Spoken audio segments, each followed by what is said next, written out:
Poland, September 1939. The German foe begins its ruthless march of conquest and sets the stage for World War II. Poland's 34 million inhabitants, crushed, scattered, and enslaved. Tens of thousands of square miles of territory shrink before the movement of lightning armored columns. Poland and the world learn the meaning of a grim new word, blitzkrieg. Here is shown the initiation of that phase of modern warfare. These pictures of the preparation for attack and later the actual combat were all made by German frontline cameramen. Therefore, they stress Nazi superiority. Success is unimpeded as Hitler's divisions move against outnumbered Polish defenders. Later, on other world battlefronts, the Allies are to destroy the myth of the invincibility of the Nazi armies. But this is Hitler at the peak of his armed might, and the record of a nation overrun in just days is of military as well as historical importance.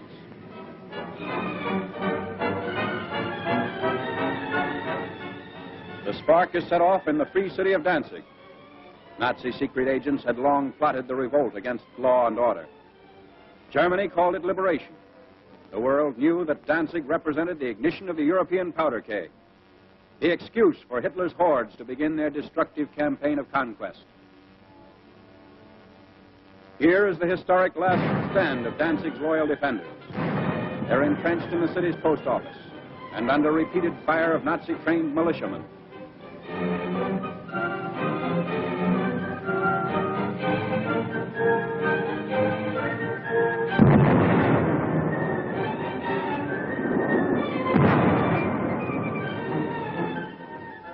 Taking cover behind an advancing tank, the attackers move in. Gasoline is sprayed on the building, and its doom is sealed.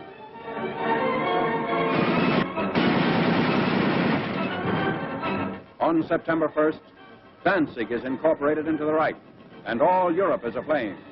World War II is a reality. Nazi regulars move up. The Germans brazenly call it counterattack with pursuit. The civilized world knows it as the unleashing of unheard-of military might. With little to stand in their way, the Nazi divisions roar across the Polish countryside and reveal for the first time the machines and weapons that are to terrorize a freedom-loving people. Military observers see the Nazi lightning warfare as setting the style for modern battle. Only a well-devised counter-blitz can stem the flanking and pincer movements of the wily Germans. The motorcycles bring up machine gunners for the opening of the attack.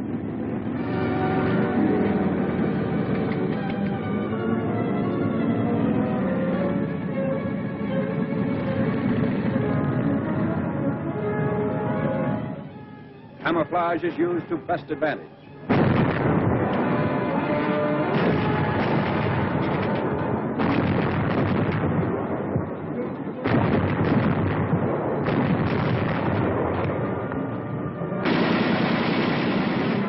Tanks speed the advance as a Polish town is about to fall.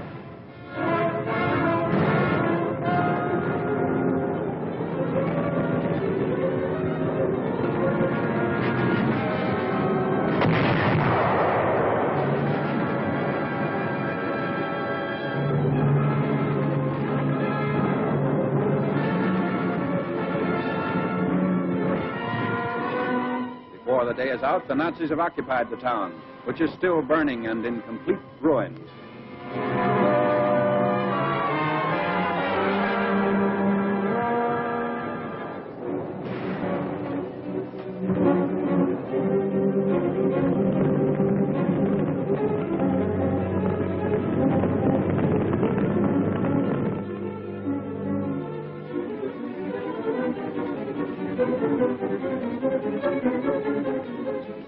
Wrecked equipment testifies to the Polish rout. There's no halt in the wrecked town. The military timetable calls for the rushing up of troops for more blitz attacks. The German strategy is to isolate Polish forces as quickly as possible. So the Nazi columns move according to prearranged schedule. 30 to 37 miles per day is the German claim.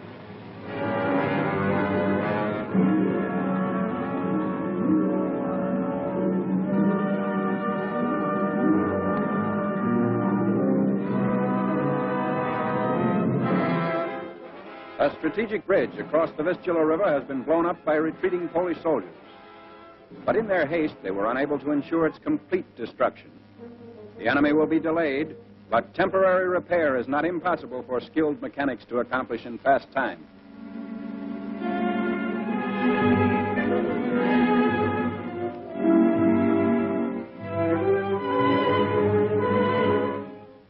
A German sapper detachment sent ahead of the fighting unit goes to work. These men are trained to construct emergency roads as well as bridges.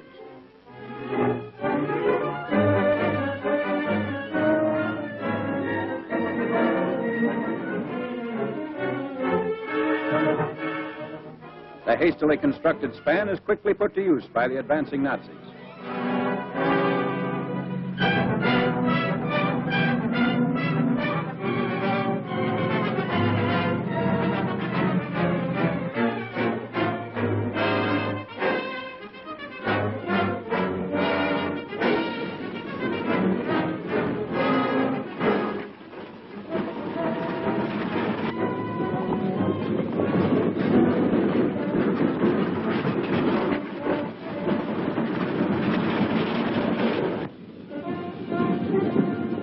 Many units don't even wait for the repairs.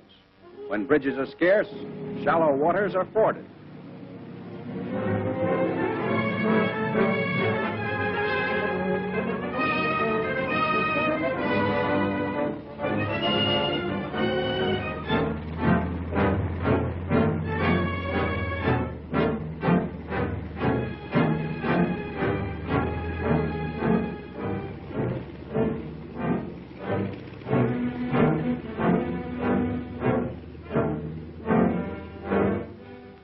The blitz-minded German generals even defy fatigue.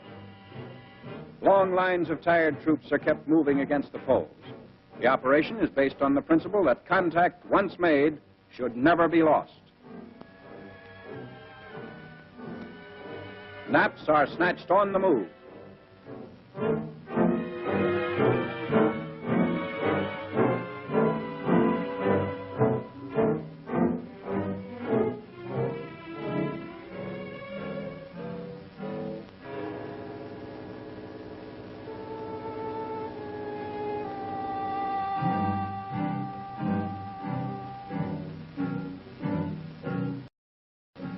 Complete halt comes only during the lull between battle movements.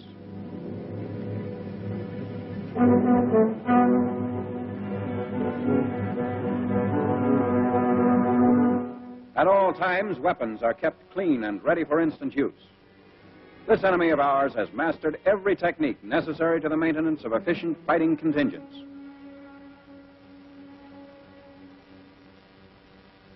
The Polish harbor of Gdynia. For the defense of this vital seaport, the Poles have sunk ships to block the entrance of German warships.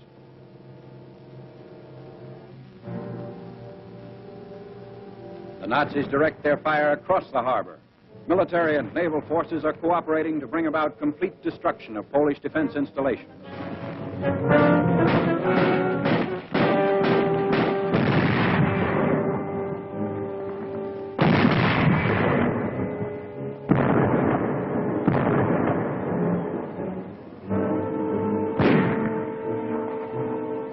After a thorough bombardment, the outnumbered garrison of Gdynia surrenders.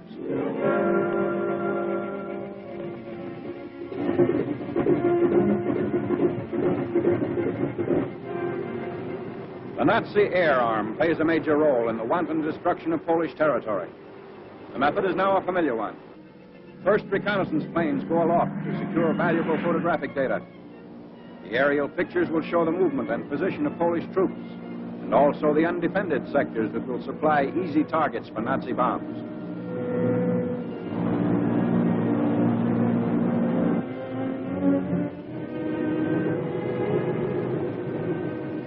Immediately on landing, valuable pictures are rushed to the field developing unit. Germans have stated that information thus revealed has formed the base for much of their decisive military operations in Poland. This photograph reveals a truck convoy, closely bunched at a crossroad.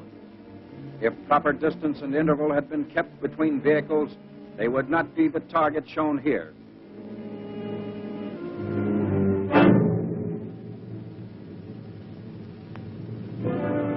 Ground and Air Force raids are worked out with greater unity through the use of the aerial photographs.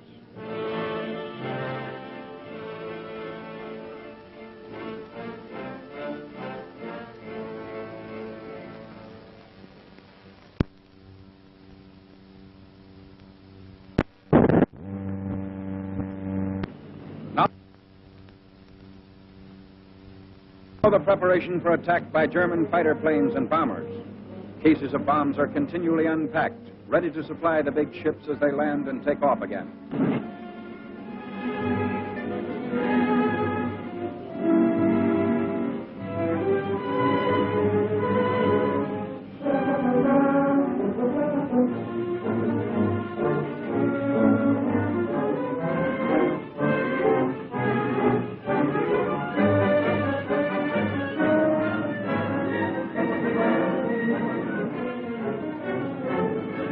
Wave after wave of destructive aircraft leaves the field. They are assigned to swarm ahead of the land armies and destroy complete fortifications, batteries, marching troops, railway junctions, and important highway links.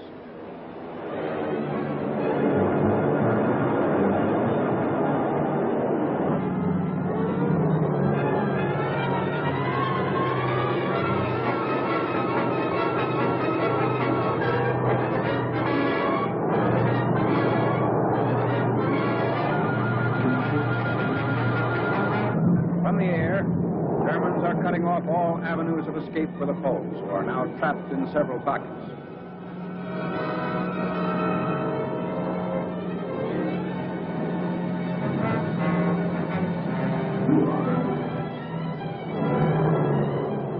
A Stuka dive bomber attacks an important railway junction. He swoops down thousands of feet before releasing his bombs.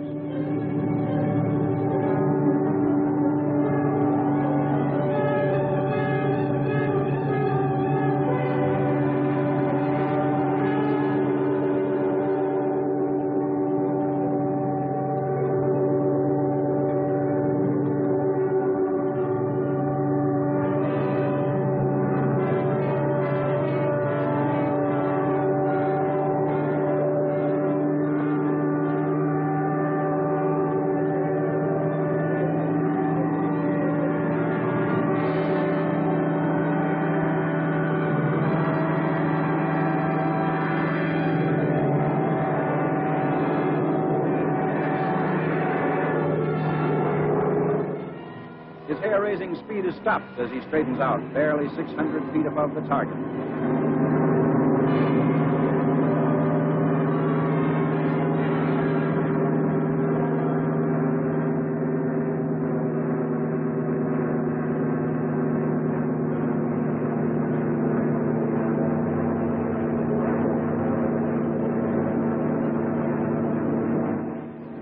Polish anti-aircraft fire is not sufficient to hold off this winged enemy. An awful panorama of ruin spreads out below. Bridges and communications have been destroyed. The railroad at this point has been rendered useless.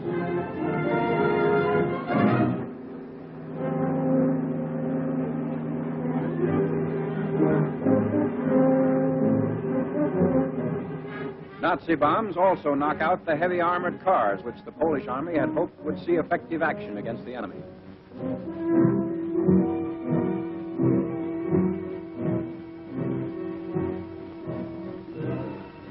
The siege of Warsaw. The big attack begins 31 miles outside the capital. Shells are dropped into Warsaw without let-up as day by day the Nazis forge a tighter ring of steel around the almost helpless city.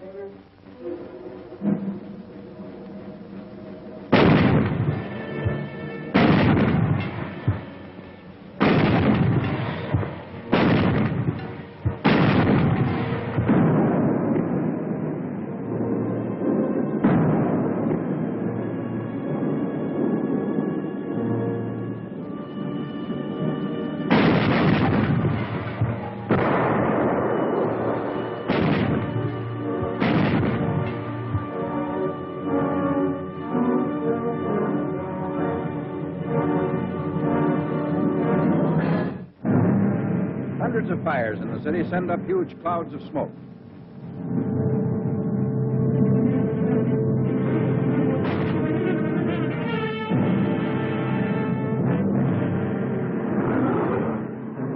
Warsaw is lost. The vicious Nazi attack has left the city in ruins. The Blitzkrieg has won the first round. In less than 30 days, Poland has fallen. Warsaw's final surrender comes on September 27th.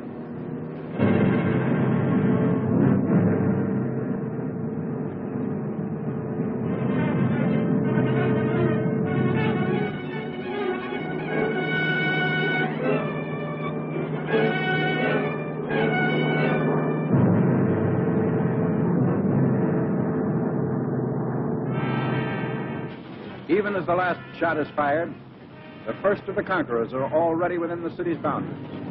Here again, the wreckage testifies to the fury of the Nazi assault.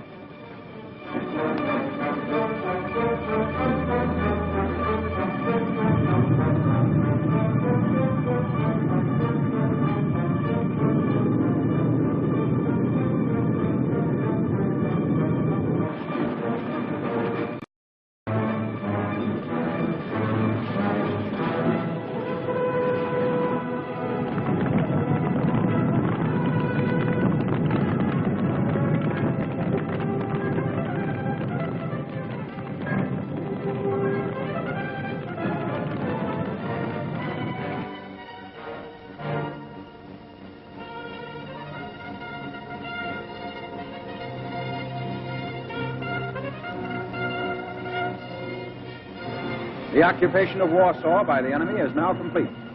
The Poles have fought bravely against this foe, but were overwhelmed by the sheer superiority of numbers and fighting equipment. Polish defenders come up to surrender their arms. Germans claim sizable quantities of guns and ammunition taken throughout the country. There was no time for the Poles to destroy their weapons. So quickly did the Nazis move in and dominate each position.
Polish prisoners in long lines. 500,000 is the estimated total figure.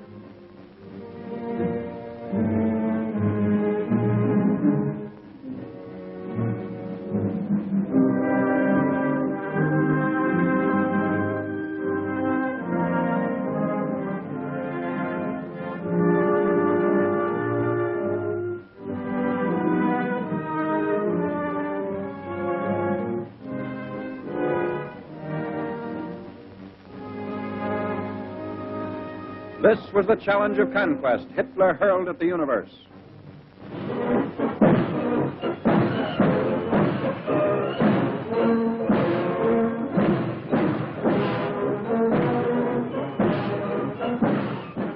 Arrogant, well-trained, the Nazis marched through Warsaw's streets. The world was permitted to view this display of military pomp and expected to bow before Germany's might. But the events of years following Poland's setback were to tell another story. The Allies are fighting to prove that these goose-stepping legions are not supermen, that the events of September 1939 shall never happen again.